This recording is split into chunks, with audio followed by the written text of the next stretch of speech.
Hi everyone, it's MJ, and in today's video we're actually going to be creating a new deck.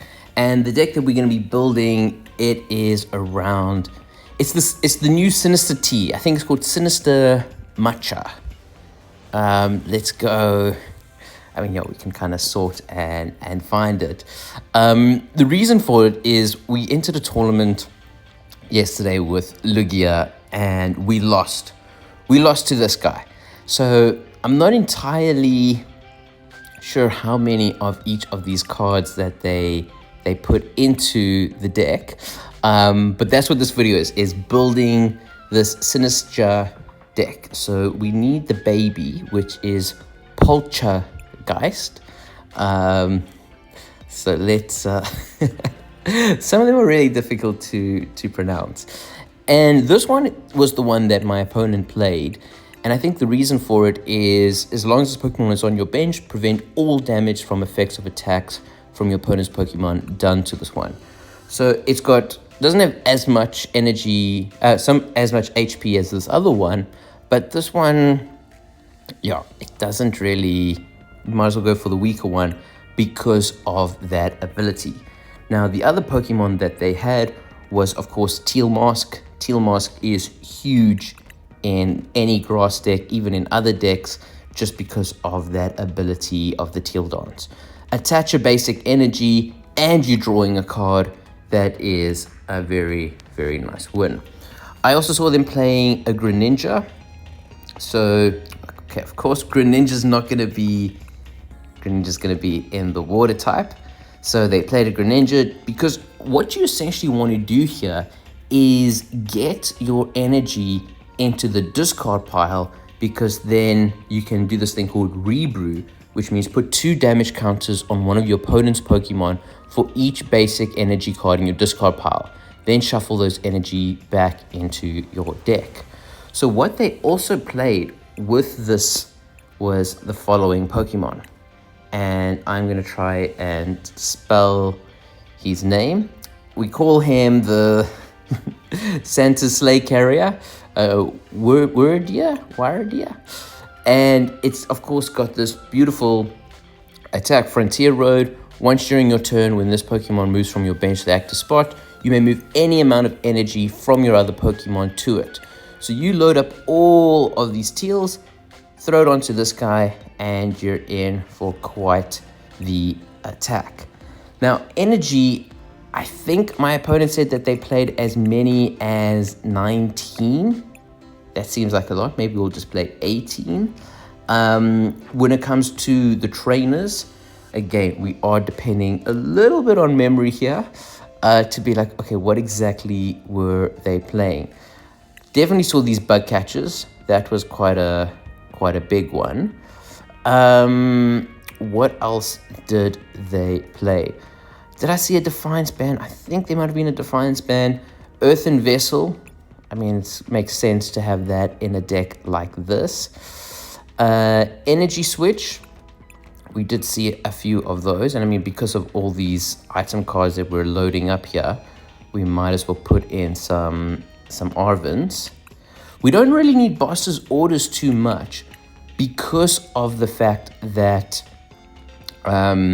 we can hit the damage, elsewhere. Who else do we need? I mean, Ionas are always great. I mean, do you put this in a grass deck? Draw 2 cards. If you drew any cards this way from your hand to one of your bench Pokemon, it's for the green deck, but it's just I don't know. Ionas are maybe put in 4. We might cut down a little bit on the Ionas. What are some staples that we need? I mean, always good to have a couple of nest balls. Might even include some great balls as well. Probably as an A-Spec Prime Catcher, that's what they were playing as well. I mean, if we're playing Arvin, we could have some rescue boards in there just as a nice little tool. Super Rod, also good one to kind of include. Like I say, Ultra Ball, nice to have in there as well.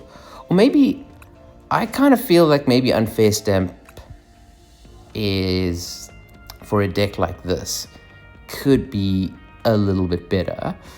And then what's another good one? I mean, this is the video where we're building the deck, so we'll definitely look at the gameplay in the next video.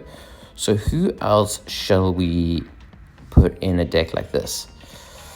Research, Professor's Taro.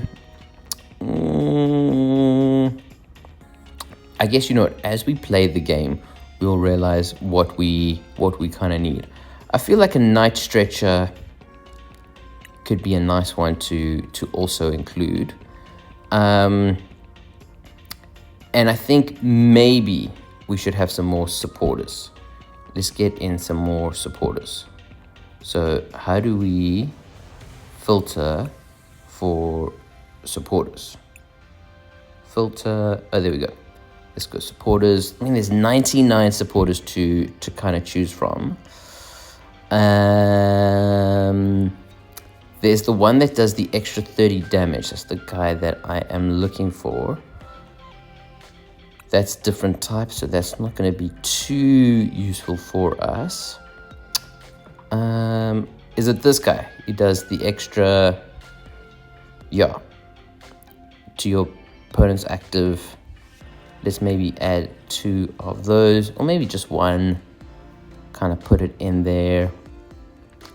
And then I think we're kind of good to go. I mean, we're not really playing a stadium. We've got the rescue board. Let's try it out. Let's give this deck a bit of a run. And of course, if we're not enjoying it, if we need to do some more stuff, we can always modify it as we go along. So final thing that we want to do is just make it pretty. So let's edit the deck, or here we go. So we should get, I mean, it's the grass deck. Do we get the Bulbasaur coin or the green deer? I mean, we could always kind of go for the leaf coin. Or the teal dance. That one's kind of cool as well. Classic leaf is also a possibility. So what, let's go for that first one. That one actually looks pretty cool. Then we can get our little box. Is there a green? I sometimes like to get the boxes that match. I mean, if you go for the teal dance, you kind of are showing your opponent a little bit of the deck that you're playing. But it can kind of be worth it, you know, when you've got so many decks, to make sure that, hey, I know which deck I'm playing. So let's maybe go for that. That looks pretty cool. And there we go. We need to also give our deck a new name. So let's rename it as Matcha. I'm trying to think of a pun, like winning the matcha. Like winning the match. It's a very bad pun. Winning the matcha. Let me know in the comments of this video if you have a better name for this deck. And yeah, in the next video, we're gonna try it out and see what we can do. Until then, yeah, let's set this as active. I'll see you guys in the next video. Cheers.